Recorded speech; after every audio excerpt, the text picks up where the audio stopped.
রাতুল, দুনিয়াটা না গোল, তুই যা করবি ঠিক তাই আবার ফেরত পাবি। তোর মনে আছে ঠিক এমন দিন ছিল, তুই অনেকের হাতে একটা ভিক্ষা থালি ধরাই দিছিলি, ধরাই দিয়া কইছিলি যা এবার তুই ভিক্ষা করে খা।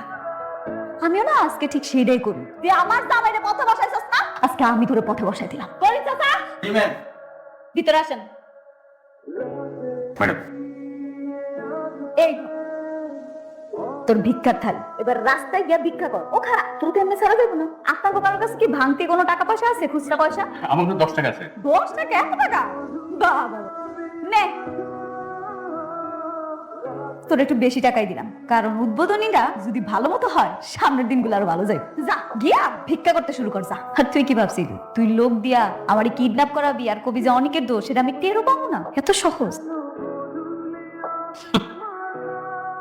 কি ভাবছেন আমার রাস্তার ফকির বানাইবেন? একটা কথা মাথায় রাখবেন, আমি তো রাতুল অনেক না যে সব হারিয়ে নিঃস্ব হয়ে রাস্তার ফকির। এরকম শালিমা গ্রুপ অফ ইন্ডাস্ট্রিজের মতো বড় বড় প্রজেক্ট আমি চাইলেই যে কোনো সময় তুড়ি মেরে আমার কাছে দিতে পারে। আমিও দেখতে চাই তুই কতদিন টিকতে পারিস। এই খেলার শেষ আমি দেখতে চাই।